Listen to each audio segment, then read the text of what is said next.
Welcome to the center of the universe and the home of the 18-time Grey Cup champion Toronto Argonauts. This is the Xs and Argos podcast with Ben Grant and JB. Welcome to the Xs and Argos pregame walkthrough, brought to you by Something in the Water Brewing. My name is Ben Grant, his name is JB, and we are here to get you set for another Thursday night clash, this time in Montreal, as the Toronto Argonauts take on the Montreal Alouettes for the second time this season, again looking to get some revenge. We got a lot to talk about today. We're going to talk in more detail about Deontay Knight and him signing in to Hamilton, which we didn't get a chance to address last week.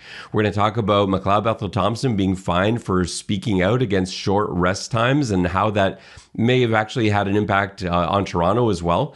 And we'll get into a couple of new signings for the Argos, Daniel Joseph and Greg Moore, both really interesting.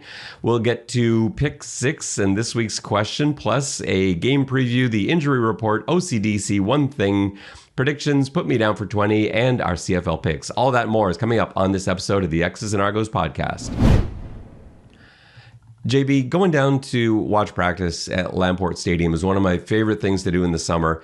And the only thing that beats that is going over to Something in the Water Brewing right afterwards. It's a block away from the practice facility at Lamport Stadium. You sit there in one of those Muskoka chairs, you have a beer, you relax. Beautiful sunny day like it has been the last few days at practice. There's nothing better than that. And if you're going to Something in the Water in Liberty Village, you've got to try out Longboat Pale Ale. If you haven't tried it yet, this is the beer that was made for fans of the Double Blue. It was the beer that was named after an Argo player, and it's a fantastic tasting beer. And it's the Argos are your team, you're listening to this podcast, you got to go try the Argos beer. So give Longboat Pale Ale a try at Something in the Water Brewing. JB, let's get into this. So, Deontay Knight, let's start there. Before we get into how this all went down, and I've had a lot of questions about how exactly practice rosters work in the CFL. Was there a way for the Argos to protect Deontay Knight?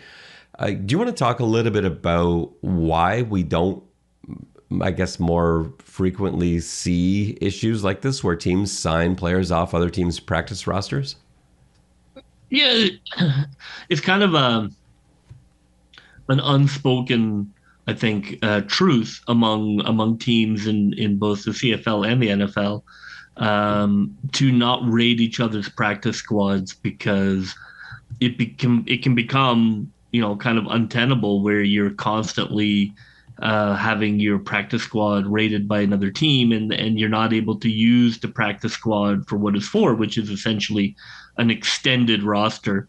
So it is unusual. I mean, I know Hamilton is drowning, and I know that Hamilton has no love for Toronto, and they were looking to add as many Argos as they could to their roster. But I'm sure the Argos were incredibly frustrated, because even though it is a mechanism that is, in the CBA,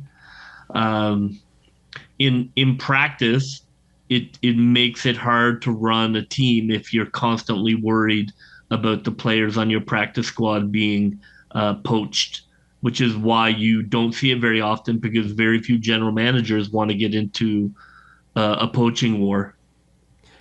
It's a rule that is good for players and for the players' union. I think it makes sense from that regard, because if you're on a practice roster, you want to play. And if another team wants to sign you, they have to sign you to their permanent roster, to their, that makes sense. You're like, here, I'm on a practice roster. Here, I'm on a playing roster. I'm dressing and playing on this team. You want those opportunities. You don't want those taken away from you. But at the same time, yeah, it's really difficult for teams, because roster sizes, for what the CFL is and all the needs there are, these are not big dress rosters. And you really have to count on those practice rosters. Like guys like Makai Polk, who we've seen to be a contributor. He's been on the practice roster, and it's a guy that they've had to elevate a number of times due to injuries. But they have some really good players, and good teams do. Like the last few seasons, the Toronto Argonauts have had some outstanding talent on their practice roster. Hamilton doesn't this year. They're struggling. And so there's nothing, for Toronto to look and say, well, a lot of fans were saying, well, why doesn't Toronto go steal someone of theirs? I don't think there's anyone on Hamilton's practice roster that would really interest the Argos right now, because their team is really strong. I don't think there's anyone that they would take and let go one of their own guys for it. So So that's one of the reasons why you don't retaliate with something like this. But yeah, Deontay Knight had a choice in this. He didn't have to go to Toronto, but I think it makes sense from a player's standpoint. Like I said, if you're going to choose to play versus to not play with regularity, and from Toronto's standpoint, people saying, well, why wouldn't Toronto prevent this from happening? Well, the thing is, he's on the practice roster for a reason. He wasn't dressing for games. They clearly felt stronger in what they had on their roster. And if you're going to take Deontay Knight and have him be a full-time player and on the dress roster, well, then someone that you as an organization felt was better is now suddenly going to be exposed similarly. And this is something that would go on every week. And so you can't just bring him up for this week and say, well, that solves the problem, because as soon as the player ends up back in the practice roster, if a team's going to take them, they're going to take them. And so I don't know there's anything really that the Toronto Argonauts could have done here that would have made football sense. And so you wish Deontay Knight well in Hamilton, and that team is struggling right now. But he's gonna get a chance to get on the field. He's gonna get a chance to play there, and hopefully for his sake, he's able to make the most of it. JB, let's talk about Thursday games and short rest. So, former Argos quarterback and Grey Cup champion McLeod Bethel-Thompson got fined this week for speaking out against the CFL. Now, he was looking at Thursday games, but he was specifically talking about player safety and short turnaround. Remember, Edmonton went from Toronto to BC, basically had 4 days in between with that setup. And he's saying, like, in a 9-team league, there's no excuse for that. But I kind of want to extend it a little bit further and talk about Thursday games in general, because it's the Thursday games that do come up like this when we talk about player safety, where there is a short turnaround if you're playing Saturday and then Thursday, or even Sunday and Thursday, which obviously would be a nightmare scenario. But for fans, I don't think Thursday is a great night for football, and yet I personally like the fact that I've got CFL games to watch Thursday, Friday, Saturday, Sunday. I'm not sure it's the best thing for a gate-driven league to be putting out Thursday games every week. Where do you stand on this, and do you feel for McLeod Bethel-Thompson in this complaint? Yeah, I agree with him. There's absolutely no reason in a league that has so many buys that they can't figure out a way to have the teams playing on the Thursday night be the teams coming out of buys. I just don't think it's a complication, but when you're putting together the schedule and the matrix, I think that should be taken into account. I don't think we should have short weeks. There's been nothing but evidence to show that injuries go up, that the turnaround time is too fast for players. The players who are incredibly tough and rarely say anything about player safety. When a professional football player brings up player safety, that's a big deal. These are warriors who go about their day being taped together, with sport tape and painkillers. And when they're willing to say something is unsafe, I take that to be a huge red light to say the league should not be participating in that unless they can find a way to have the teams coming off the bye play on Thursday. And I agree with you with everything you said with regards to player safety. And I think, like what you're saying with the bye, you have the road team coming off a bye. You can, no reason why you can't, like you said, do that every week. The road team on Thursday is the team coming off a bye. And the home team on the Thursday is ideally not having just played on the Saturday. Maybe they played on the Friday the week before, or the Thursday the week before, or something like that. These are not, right. These are not, again, you're not talking about a 30-team league. Like you're talking about 9 teams. You're essentially sitting down with a pen and paper and a calendar. You don't need Deep Blue to figure it out. Deep Blue, is that our first chess computer reference on the podcast? My I believe. Snooker, my timely pop culture reference number 1. Timely, yeah. Deep Blue is like 1980s, right? That's Gary Kasparov. Speak and spell to figure that out. Speak and spell. Excellent. Yeah, no, I agree with you. And then from a fan standpoint, Thursday games just don't draw that well. I think the TV numbers are decent, but gate numbers aren't. It's not ideal. we've seen it even in Toronto, where you've got such a large percentage of people that are able to work from home and things like that. It's still tough on a weeknight like that to have a game. And in other cities where the percentage of people who work at home is significantly smaller, that's a really tough ask. Like last week in Regina, it was not a great crowd for what was and still is an undefeated Saskatchewan Roughriders team and a fan base that is hugely passionate about the Riders. But you look around the stadium and there's a lot of emptiness there for what really should have been a packed house. But that's a Thursday night issue. I believe if that game is Friday night, Saturday night, I don't know if that place sells out. I don't think so, but I think it's a lot more full than it was. And so I don't know. Selfishly, I like having a different football game 4 days in a row, but I'm just not sure that's the way going forward. And I agree with McLeod Bethel Thompson. If you tie that into the fan experience and the player safety thing, maybe the CFL needs to take a look at that going forward. JB, the Argos made two signings this week, Daniel Joseph and George Moore. Daniel Joseph, a player we've heard about, a high draft pick of the BC Lions, first round draft pick, I believe fourth overall draft pick, defensive lineman. George Moore, an offensive lineman. Which one of these guys do you want to talk about first, and what contributions they might be able to make for the Argonauts? I wasn't super excited about either, but I think Daniel Joseph, he essentially fills in for Deontay Knight.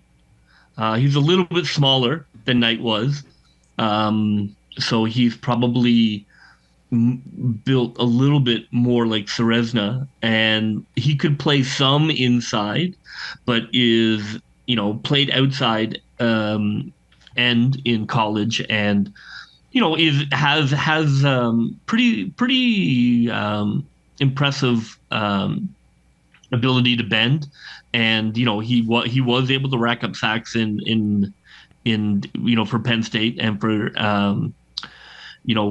he was a first round pick by BC. He went down to try a shot at the NFL, came back. BC decided this spring that he wasn't what they wanted. I mean, he is a little bit of a tweener even in the CFL, but I think his athletic ability is undeniable. I mean, to be a first round pick clearly means people are impressed with you. He got a taste of the NFL.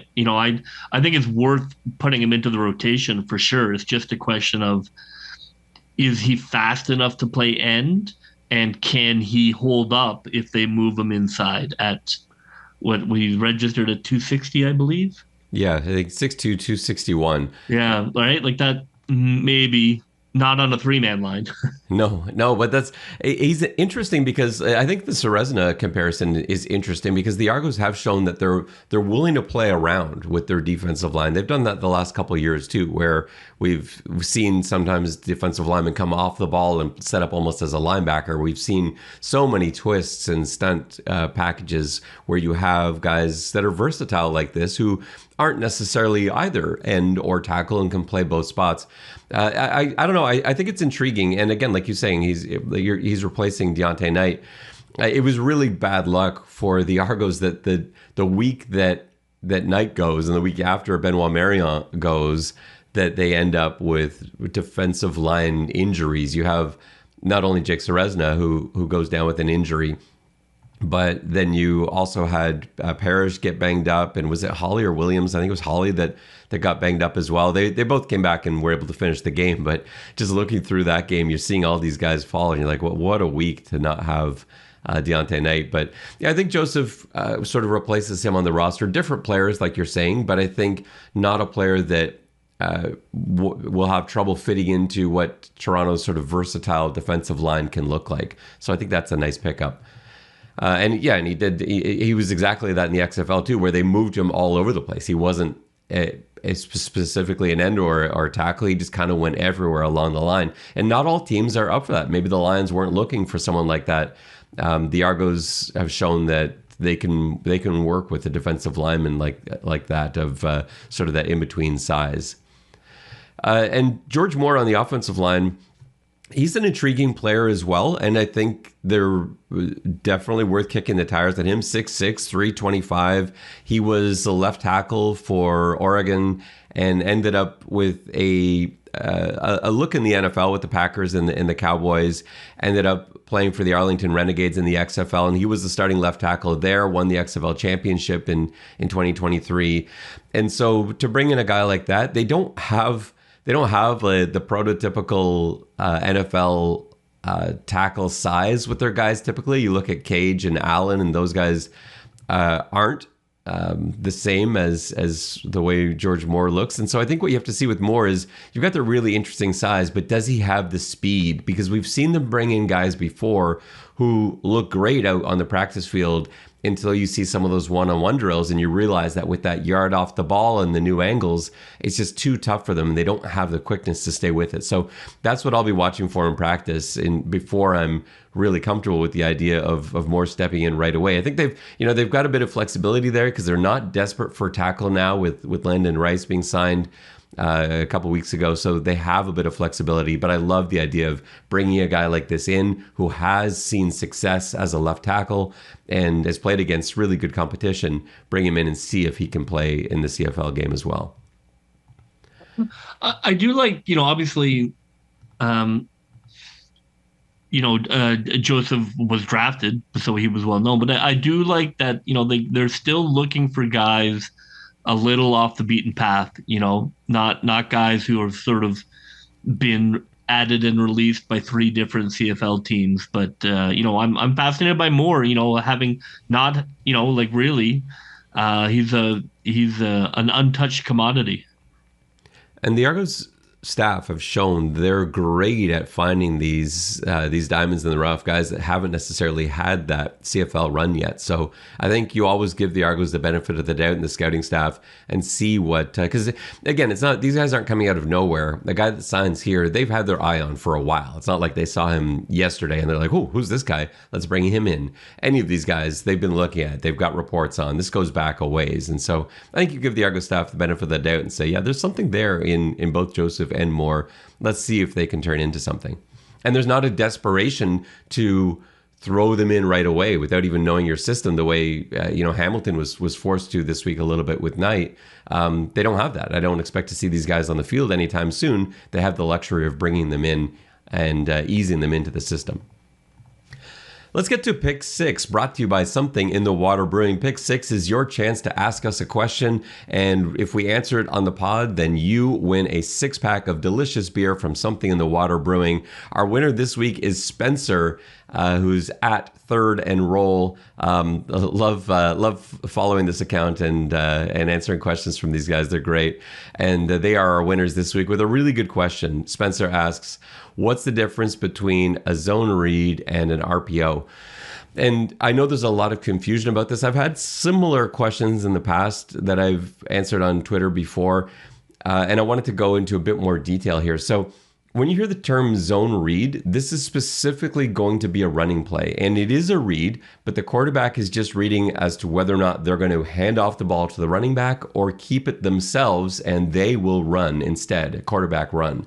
And so in a zone read, usually you're going to be reading the defensive end. That's your read player. And so the quarterback, while they are putting the ball in the gut of the running back, they're staring at that defensive end that the running back is running towards. And if the defensive end takes a step towards the running back, then the quarterback is actually going to pull it and keep the ball themselves.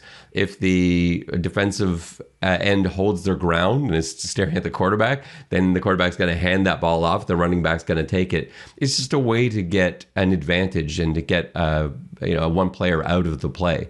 It's really hard to do. It's an extremely difficult skill at speed. We've seen, I think maybe the reason this question came up, we were talking about it a bit last week on the broadcast against Saskatchewan, where Cam Dukes looked like he was running sort of a read option, but I don't believe those were true read options, because if they were, I believe Dukes would have pulled it and kept, because you had Saskatchewan's D-line constantly crashing down on the runners, and Dukes was free to the outside every time he continued his fake.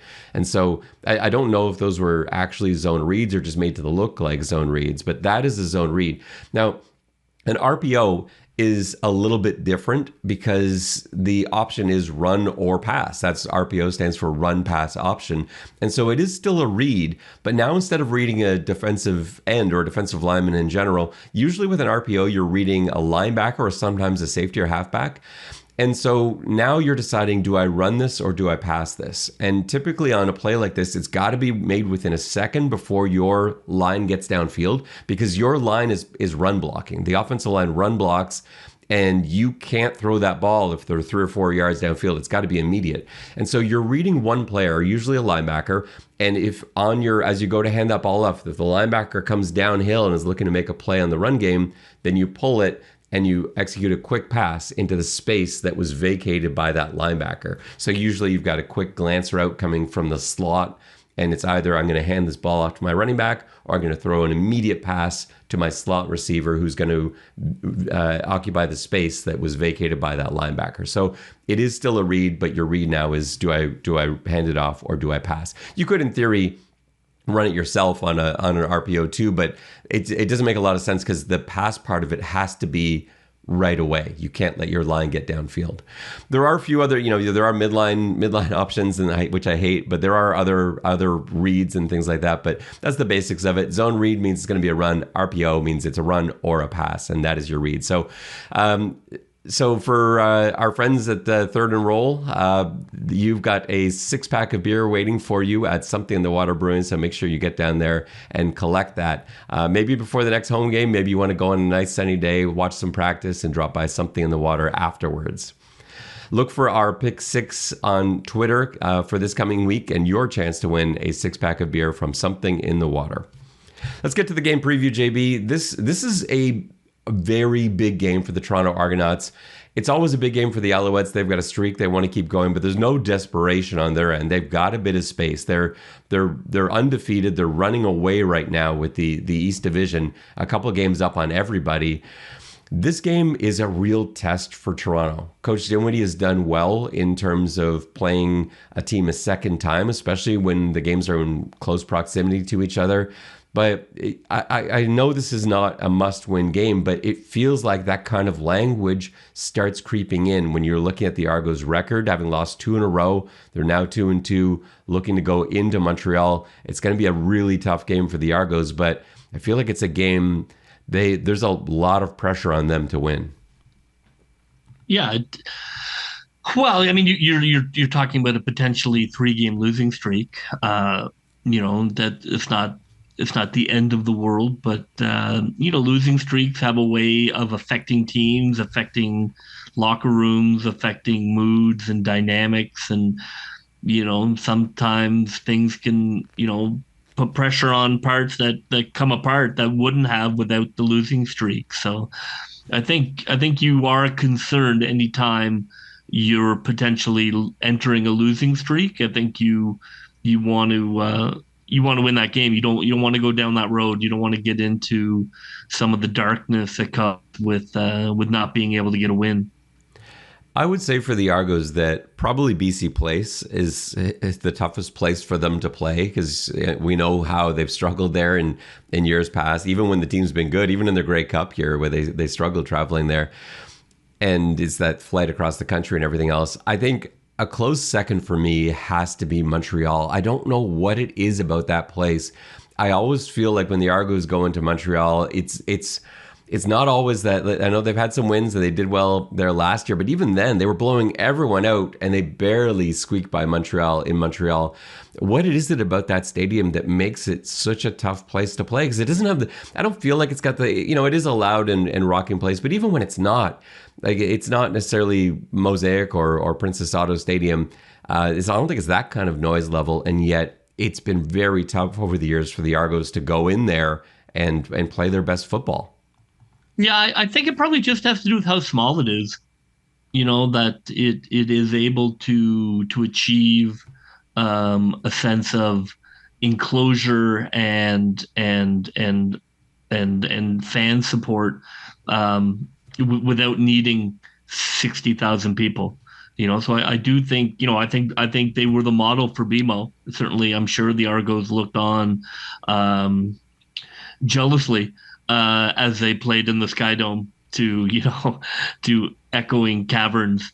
So I think it's just the size of the building, the way it's built. It's not built to be a professional stadium, and so it has a kind of small town feel almost. Yeah, it's just different than the other fields, and it's so unique to Montreal. You know you're there when you're watching it. Where if you're watching a game on TV, you might not immediately be able to know where it's taking place. But yeah, and they're full credit to the group that comes. It's a very loud, supportive group of the Alouettes. Their fans are they don't travel, but they are when they're in Montreal. They are pretty impressive. Yeah, it's been a tough environment this season too, after the Grey Cup and the momentum that Montreal as a city, coming off the win for the Carabins as well. Like that's become a real football town, and we know Quebec is a football hotbed. And so you add the air horns in there and that environment.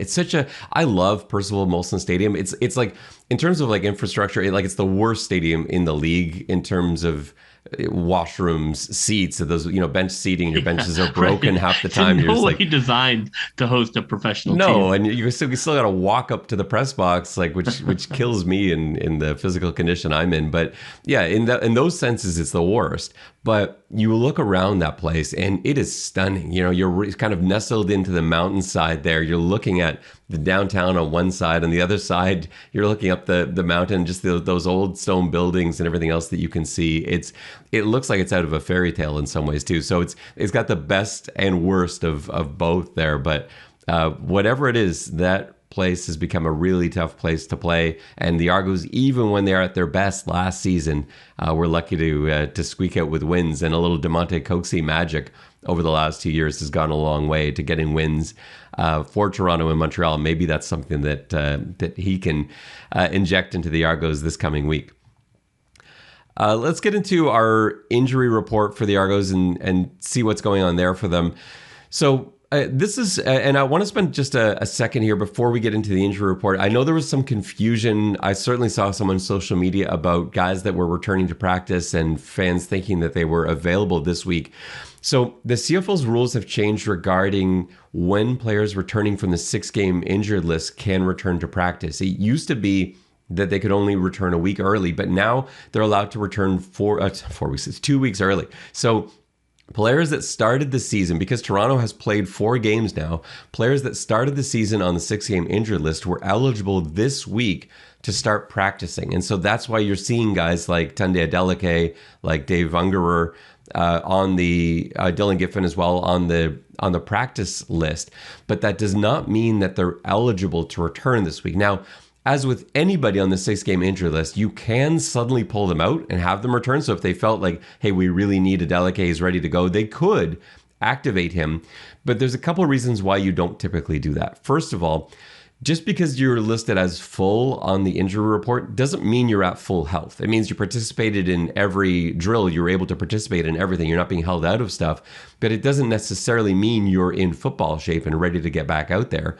The other thing is too, the benefit of the 6-game injury list is that you don't count towards the salary cap when you're on the 6-game injured list. And if you're pulled off early, then those 4 games or 5 games that you sat, your salary does now retroactively count towards the salary cap. And so you have to make it through those full 6 games before you have any salary cap relief from players being on the 6th game. So it is a pretty big decision when you're bringing somebody off the 6-game injury list. You better feel pretty sure about, 1, that they're ready to go, and 2, that you really do need them.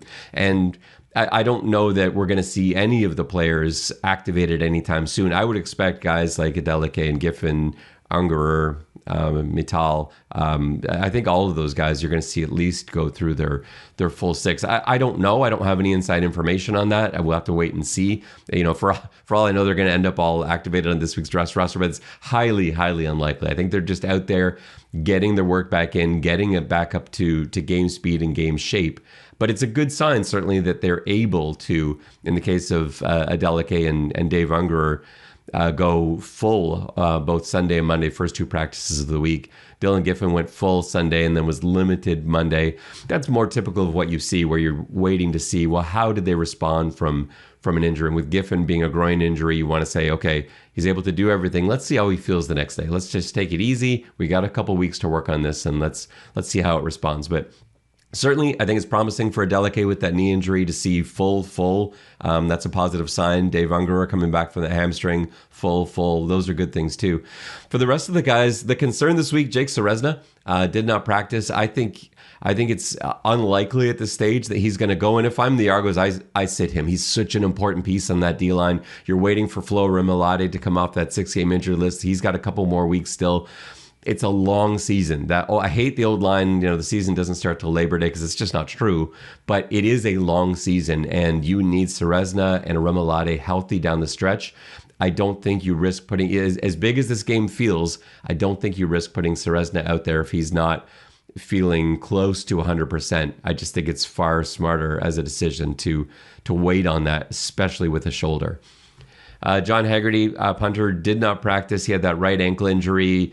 Did not practice on Sunday. Was able to go full yesterday. We'll see what his status for today's practice was. Haggerty pulled up. It looked bad when it happened initially.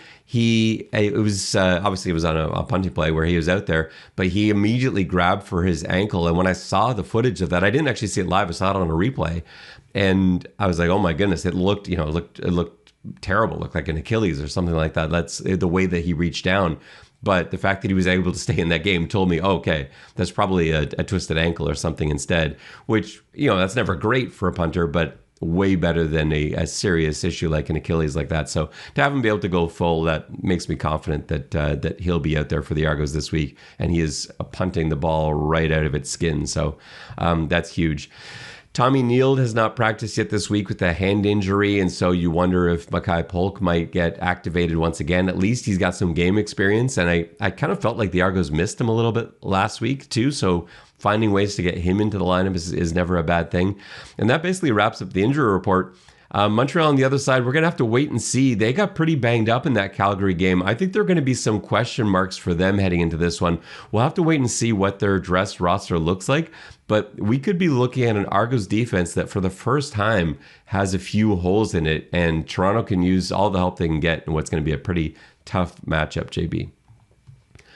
Yeah, it's going to be, we'll get to our picks. Let's get into OCDC, JB, your favorite segment. It's that guitar riff that we all wait for, OCDC. For OCDC, we're going to take a look at the Montreal Alouettes first. I'll start things off looking at the offensive side of the ball. If I'm the Montreal Alouettes offensive coordinator, this is how I attack Toronto. I think, first of all, I noticed over the last couple of weeks that Toronto has not been able to generate the same quarterback pressure that I might have been afraid of in Toronto-Montreal's first get-together at BMO Field. And so with that in mind, I'm going to start scheming some stuff a little bit deeper downfield. In the last matchup against Toronto, the Alouettes wanted to get the ball out really quickly. They took those 5-yard passes all the way down the field, and that was enough. I think in this game, I'm expecting, as the Alouettes, that Toronto's going to try desperately to take that stuff away, and I'm not as worried about that Toronto pass rush. So I'm going to try and go the second level and even take some deep shots. So I think a lot of my game plan is going to be on those deeper dig routes and especially crossers and plays which really command the attention of Toronto's corners. They played all right last week. I thought that was a nice rebound for them. But that's still a positional group that I'm viewing as the weakest on their defense. And so I'm going to try and exploit that. I'm going to take deep shots down the sidelines. I'm going to try and use Fajardo's legs a little bit, roll out of the pocket, hit some of those deep comebacks. And I want some deep crossers and things that take longer to develop. Clear a guy out, have another guy cut in behind him, and see how those DBs react. That's going to be most of my game plan. I'm again going to avoid running the football. Montreal was smart about this the last time. They really didn't try it. They tried a few runs early in the game. It wasn't working. And they're like, let's just use the passing game as an extension of our run game. And I think you can still go to that. You can hit those quick screens still. You can still go back to those 5-yard hooks every so often. But I think the meat and potatoes of my offense is going to be second and third level downfield. See if you can and hit some of those deep balls and really get Toronto on their heels and force Toronto to send more pressure, because we've seen when Fajardo goes up against those zero blitzes, those high pressure blitzes, he's found answers deep downfield in Philpott, and it seems like every time he throws one up there, there's a guy ready to make a highlight reel catch deep downfield. So that's how I'm approaching this game as Montreal. What do you do, JB, as the Montreal Alouettes defensive coordinator? Well, I don't think the book has changed. I'm going to do everything I can to take away Toronto's run game. I'm going to dare the quarterback, whether it be Dukes or Arbuckle, to beat us with their arm. I'm not worried about deep passes. I'm going to play everything 20 yards and in, and we're going to put this thing in a phone booth. So for me, I'm bringing. When you run blitz, you essentially are bringing heat. So I'm going to certainly have a lot of run blitz. I'm going to, really make the run feel hopeless, and we're going to be all over the screens. We're going to be all over those leak out running back passes. We're going to play everything 20 yards and in. And if you can beat us deep down the field on a 40-yard bomb, then hats off to you. But I don't think Montreal feels they can. And in the red zone, just like last time, just lots of heat. Bringing 6-7 guys every down in the red zone, because that has been the difference. The Argos have not shown an ability to handle that heat in the red zone, and the quarterback has not shown an ability to make the right decision down there. So that's really where you're into trouble, is if you can't run and you can't throw the ball 10 yards, it's going to make for a challenging day. And if we switch over to the good guys, JB, looking at how Toronto might attack Montreal, I don't think you can give up on the run game for Toronto. It's been the one thing that's been consistently working for the Argos. Even last week, they struggled early on with it, but it got going in the second half. And I don't love trying to win with the run game in the CFL. I don't think that's necessarily a recipe to get to wins, but I think you need it to keep a balanced attack. And I feel like Cameron Dukes is at his best when he's got a balanced attack and a good running game. I don't think Awashe played great last week. He was a guy that I really wanted the Argos to lean on. He struggled. He had a couple penalties that went against him. I'm looking for a rebound game from him, because I do think he's a great addition as a blocker and a lead blocker, or running to his side, or even trying to misdirect and run away from him. I think Toronto's also shown that they have got some really interesting run plays. They still haven't brought out those wham runs that I talked about a few weeks ago that I'd love to see them bring back. So maybe they get that going this week. But I think you can't give up on the run game. That said, you can't be one-dimensional. You have to get the ball, and it's got to be downfield. I just don't think Toronto's built to win the exact same way that Montreal can with those 5-yard hooks. They aren't seemingly able to turn those into bigger plays. When they complete 5-yard, 4-yard passes and those quick receiver screens, they tend to be tackled right away. And now part of that is on Dukes. He's thrown a few of them high. He's had receivers out of position when they're bringing in that football. And part of it's on the receivers who haven't made plays, haven't broken tackles after bringing that ball in. We just haven't seen enough of that yet to be able to rely on that. So I think they do have to get to the next level, and you've got to get Tavares Daniels involved. He's arguably, he should be your best receiver. He should be your best weapon. I do believe Tavares Daniels still has it, but you look at his stats this year, he's got 9 receptions through 5 games, 108 yards, no touchdowns yet.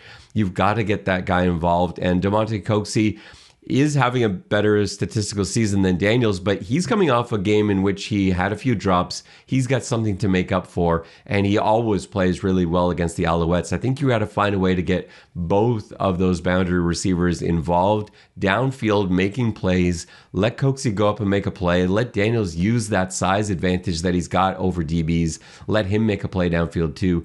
That would be my offensive game plan, or at least the root of it. And then you can play off of that with Makai Polk or whoever else you have out there running the underneath stuff. What is your defensive plan for the Toronto Argonauts, JB? How are you keeping the Montreal Alouettes off the scoreboard? Yeah, I mean, we talked about how I thought the plan the first time worked okay. But I think at the end of the day, if you lose 30-20, you can't put that game plan in the Hall of Fame.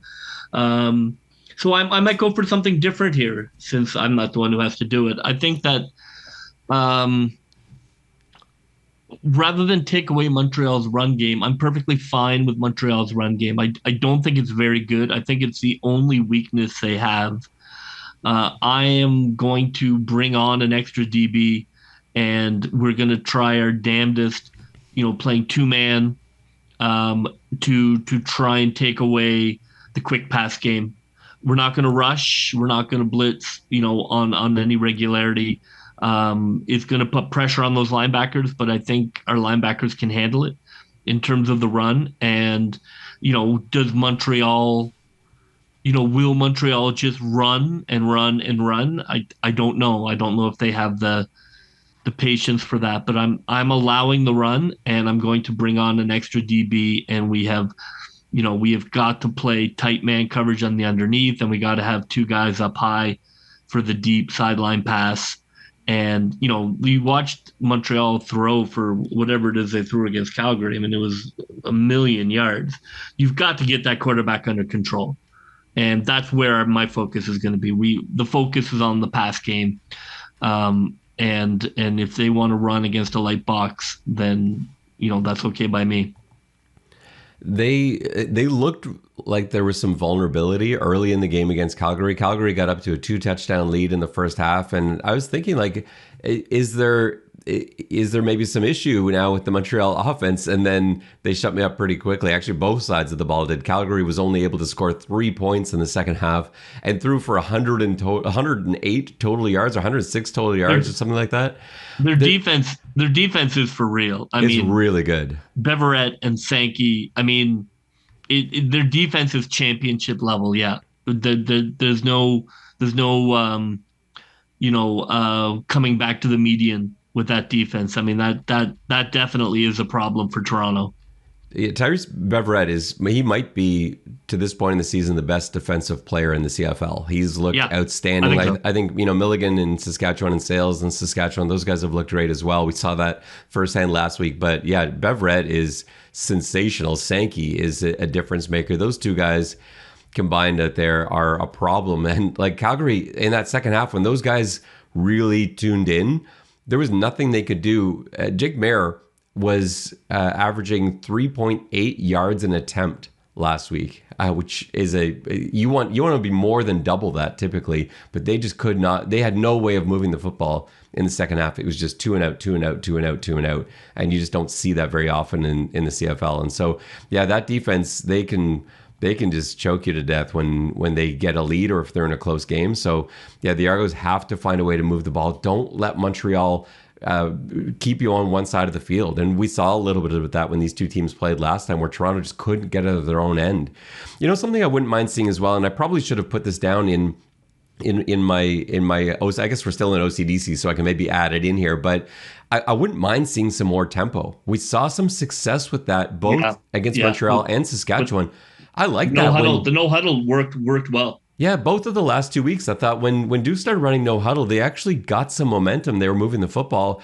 I don't know if that's sustainable through 60 minutes, but why don't you try that on a few drives? Get them going no huddle, because I thought there were some real positives, and Duke seems like the kind of quarterback that feels comfortable in that environment. And maybe that's making it easier for him too, where he doesn't have too much time to overthink and can just get out there and play football, which we know he's good at. So that maybe gets added into my OCDC.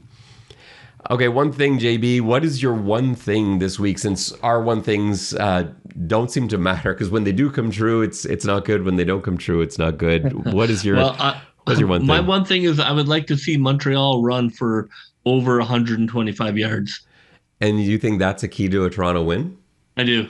That's interesting. I see what you're saying, because you're basically saying don't focus on stopping the run. And if they've got that much rushing yards, it means that you've been shutting down the pass. Yeah, I think so. I mean, obviously you can't, if you can't stop either, then you're really, then you're Calgary. But I don't see any point in stopping the run. I would invite them to have a 5-yard average. That is a very hipster pick for one thing. You've never gone this direction before where you're like, I hope they run all over I got the tired of Argos. asking for things that weren't going to happen. The key to the game is they've got to run all over the team. That's an odd key to the game. I think you're going to have trouble getting guys like Wyndon McManus on board with that one thing. No, look, I'm doing it because I know I have Wyndon McManus, and I essentially, he is the best player on the defense, and I'm unfortunately just going to pile a lot more weight on his shoulders. My one thing is a touchdown from Tavares Daniels. I think he's a key in getting him going. Like I said, he's got to be a guy that Toronto turns to when things get tough, and they're tough right now. The Argos dropping 2 in a row after a dreamlike start. Things are bad, and they need to have their key players step up. They need to have their veterans step up, and their leaders, their best players. Tavares Daniels is one of those. I think he's got to find a way to get in the end zone. I think that makes it so much easier for everyone else. If you can force Montreal to say, okay, we gotta put some attention this way. We're gonna have to have some safety help here over Tavares Daniels. That's gonna open up room for everyone else. It's gonna make Cam Duke's life easier. So a big day from Tavares, a touchdown from Tavares is my one thing. How does this one end, JB? This has been the toughest call for me this year for the Argos. Even though I've been wrong, I was wrong last week. I had the Argos to win. That wasn't a tough call for me. I felt really confident the Argos would win that game. I felt confident Montreal would win at BMO Field. That wasn't overly tough for me either. This one I'm really struggling with. What is your prediction for this game? How does this one end? Yeah, I guess at the risk of sounding too much like a homer, on one hand, Montreal is very good at home. They have a bye next week. They can really, and that's not quite a dagger, but they can really give themselves a really nice lead heading into the bye. There are lots of reasons to point to Montreal winning. Montreal at home, but I'm going to put my confidence in the team and their ability to game plan for opponents, back to back or really close to back to back. And to not allow this 3-game slide. I think that the team is going to come out and clean up the turnovers. Is going to be a little tighter on the details. I think they're close to being a very good team, and I think this is the week where they can really show that they are 100% dialed into all of these details. And I've got the Argos squeaking out a 25-23 win. That is almost the exact same score as my prediction. And I, like you, I've gone back and forth on this. I picked Montreal in the last matchup between these two, and that was correct. I think Toronto's going to win this, and I've got a few reasons why, but it's going to be tight. It is going to be a rock fight, like you often say. I think that's what this game is shaping up to be. The reason I think Toronto has a little bit of an advantage is they got 2 extra days rest. That's what Montreal had coming into BMO Field, and that made a difference. And I think it's going to make a difference here. Toronto getting a chance to be a little bit more healthy than Montreal coming off their own slugfest this past weekend. Those 2 extra days really will factor in for the Argos. But I think it also goes to the coaching staff. I was thinking about that watching practice yesterday. I was just looking around the field and just seeing what the different positional groups are going, and I forget sometimes how intelligent this coaching staff is. You got a lot of really sharp coaches out there, and they've got not only 5 weeks of film on Montreal, but film of Montreal playing against their own guys, their own team. And I just feel really confident that with 2 extra days, that coaching staff is going to be able to scheme some success, both offensively, defensively, and also in special teams. I think they are going to find something there that they didn't necessarily have the first time through. I have a lot of faith in that coaching staff being able to dig out a win. And it's a good team. Like, we talked about it through the first 2 weeks. We forget, just a few weeks ago, we were talking about how great this team looked. This team that didn't necessarily blow BC out of the water, but won convincingly against the Lions, came from behind and just steamrolled them in the fourth quarter. Like, that takes some doing. Watching what BC did to the Hamilton Tiger Cats, that team's no joke. And Toronto, this same unit, beat that BC Lions team. I feel like they're desperate here. They are, backs to the wall. They're going to be giving everything that they've got. And so I just trust this team to answer. And Montreal may be not in the healthiest position they've been in all season. So I have Toronto winning 24-23, and I do think it is a Rouge that wins the game. A last-second zeros on the clock Rouge. Toronto wins 24-23. All right, JB, it is time for Put Me Down for 20, and we struggled last week, JB. We were 0-4 collectively with our bets. I wasn't even close with my bets. You were a little closer with going with the AJ Ouellette TD almost. You also had Jake Maier plus over 1.5 touchdowns. They put up points. They could not score more than one. But yeah, we were shut out here. So I'm sitting at 214.5 Golden Fleeces. You are at 155 Golden Fleeces coming into this week. We need to rebound here. And before we give you our picks, I just want to remind you, do not take any of our betting advice seriously, especially last week. Only ever bet what you're comfortable losing as the price of entertainment. And yeah, we have clearly proven that we are not people that you should be taking betting advice from. So, JB, why don't you start it off this week? I feel like just reading our record takes care of the caveat. It might with your 155 fleeces. I'm still up, but not enough to make a living on at those 14.5 golden fleeces. Soft and easy choices. Yeah. Well, I've taken some more chances this week, and or the last couple of weeks, it might have been a mistake. So, where are you going this week with your hard-earned fleeces, JB? Where am I going? I'm going to go with. I'm going to put my money where my mouth is. I'm going to go with Toronto, winning. So I have Toronto winning on the money line in Montreal, and I believe that's plus 225. I think I have plus 250 here. If you want 250, that. Yeah. All right, take that. Yeah. So I look there. FanDuel, nobody.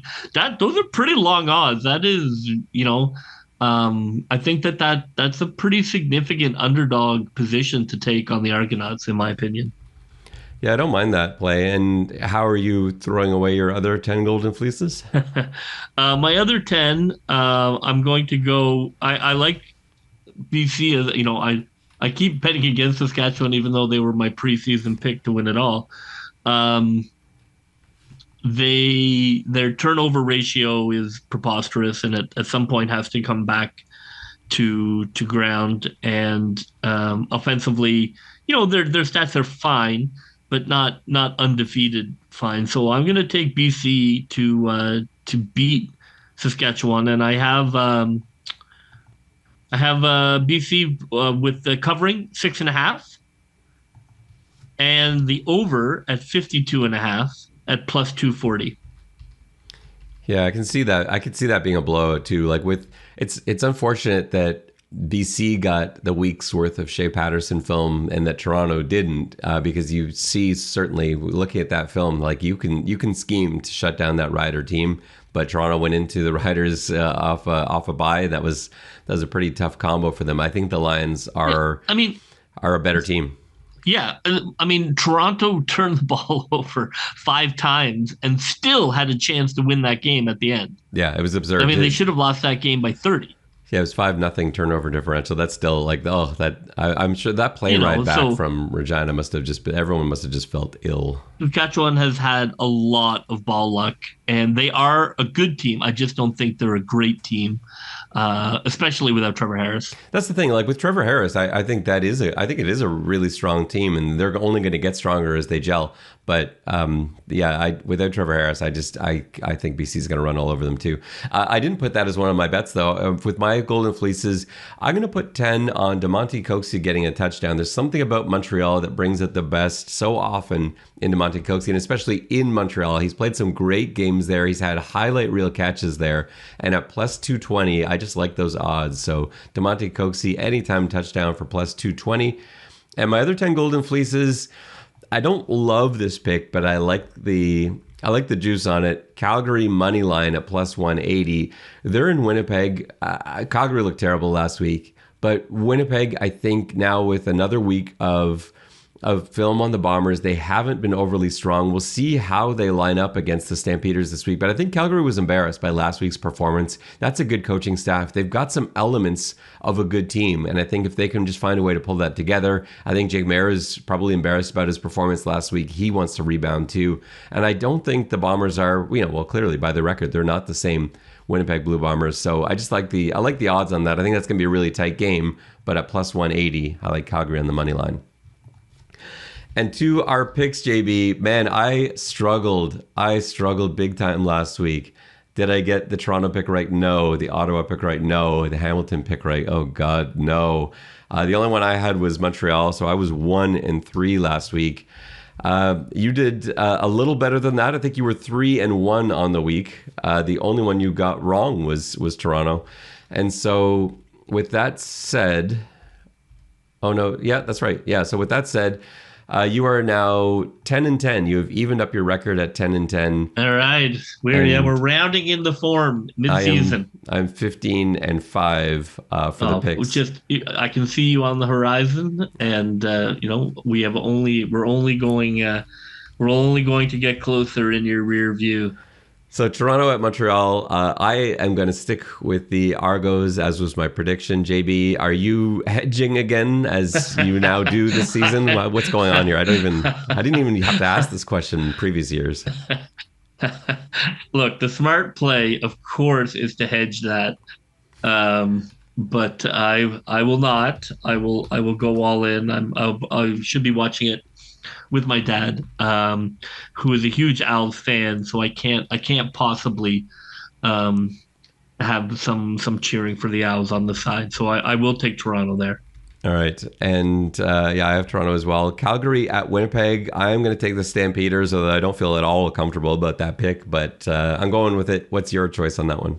I will continue, as the Art of War says, to when your enemy starts killing themselves, let them float down the river. I will take Winnipeg Blue Bombers and watch you float down the river. That's fair. Saskatchewan at BC. I'm taking BC in a blowout. I assume you are as well. I do. I have BC there. Yep. And then Ottawa at Edmonton. I have never felt more confident in my life picking the Edmonton Elks as I do this week. Coming off a bye against a bad Ottawa team, Edmonton should be 4-0. I honestly think they are one of the better teams in the CFL, but they can't seem to win games. I think I can't imagine if they lose to Ottawa at home coming off a bye and drop another one. I don't know if that can happen. So I'm going to confidently take your Edmonton Elks. Where are you going? Well, I have to say that, that yes, I agree. That has to be Edmonton there. But there's just something about Edmonton at home that I will not partake in. And this is your chance, Ottawa. Our mid-season power rankings are just around the corner. This is your chance to make your case for me. I am taking the Rouge et Noir. All right, I'm writing down Ottawa for you. That's a mistake. I can't believe you think Ottawa is going to go in and win that game after what we've seen from Ottawa. They were lucky to win that Hamilton game. I don't know. I agree, but Edmonton at home, they'll find some way to spill their meal all over their shirt. I just have seen it too many times. They may indeed. It's totally possible. So that will just about do it for us on this pregame walkthrough episode of the Xs and Argos podcast. It's Thursday night football this week. Toronto at Montreal. The kickoff time is 7:30. You can catch Mike Hogan and I on TSN 1050 with our pregame show starting at 7 o'clock. 7:30 kickoff. Make sure you catch this one. It is a huge game for the Argos. And game 2 of 3 on this 3-game road trip. This is of massive importance because you don't want to be desperate for a win going into winless Hamilton next week. They just do not want to be in that situation. For JB, this is Ben Grant saying so long, and may all your pre-snap reads be good ones. I'll see ya. Go Argos, go, go, go. Pull together, fight the foe, foe.